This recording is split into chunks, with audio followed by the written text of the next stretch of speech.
नमस्कार दोस्तों, हमारी आज की कहानी मुँह मांगा दहेज। एक शहर में लालचंद नाम का एक व्यक्ति रहता था। उसके घर में सुख सुविधा की कोई कमी नहीं थी। उनकी पत्नी का नाम रमा था।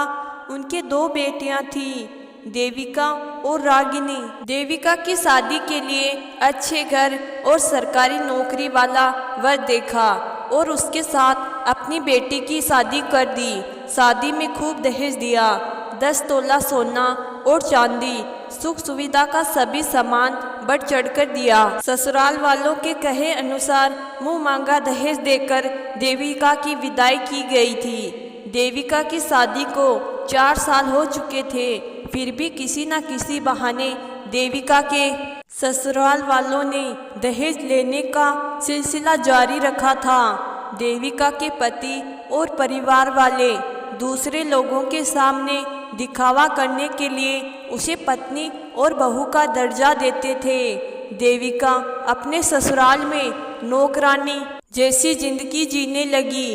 वह ससुराल में बिल्कुल ही खुश नहीं थी। देविका जब गर्भवती हुई तो ससुराल वालों ने उसे मायके भेज दिया था। देविका जब मायके आई तो रागिनी की शादी की बात चल रही थी। देविका अपनी पढ़ाई पूरी कर अच्छी सी जॉब करना चाहती थी, लेकिन रमा और पिता लालचंद ने देविका की शादी जल्दी ही कर दी थी। आज फिर से लालचंद जी और उनकी पत्नी रमा अपनी बड़ी बेटी को छोटी बहन रागिनी को शादी करने के लिए समझाने के लिए कहा। देविका ने कहा, मैं रागिनी के साथ हूँ। आप लोगों ने बिना पढ़ाई पूरी की मेरी शादी कर दी, मुँह मांगा दहेज दिया, फिर भी मैं खुश नहीं हूँ। आप लोगों ने जो पैसे मेरे दहेज में खर्च किया है, उन पैसों से शिक्षित किया होता तो शादी करके मुझे उस घर में नौकरों वाली जिंदगी नहीं मिलती। जब तक मैं उन लोगों की सेवा कर रही थी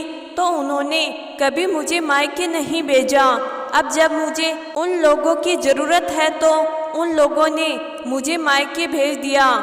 ससुराल में सबकी सेवा करने के बाद भी मुझे क्या मिला सिवाय तानों के। मैं रागिनी के फैसले से सहमत हूँ। मैं नहीं चाहती जो मेरे साथ हुआ वह मेरी छोटी बहन के साथ भी हो। यह कहते हुए देविका के आंखों में आंसू आ गए। रमा और लालचंद ने कहा, बेटा, शादी तो सबकी एक दिन करनी ही होती है। कब तक रागिनी अकेली रह सकती है? हमारे जाने के बाद तुम्हारे पति और तुम पर बोझ बन जाएगी। देविका ने कहा, इसीलिए तो मैं आत्मनिर्भर बनाना चाहती हूँ, ताकि किसी की गुलामी ना कर सके और ना ही किसी पर बोझ बने। देविका रागिनी के तर्क से सहमत थी और खुद भी अपने बच्चों का भविष्य संवारने के लिए आगे की पढ़ाई पर आत्मनिर्भर बनने के लिए तैयार थी। देविका के फैसले से छोटी बहन की जिंदगी बर्बाद होने से बच गई। रागिनी पढ़ लिख कर एक बड़ी अफसर बन गई। आज देविका उस समय लिए गए निर्णय से बहुत खुश थी। तो दोस्तों, मैं आशा करती हूँ कि आज की कहानी आपको ज़रूर पसंद आई होगी।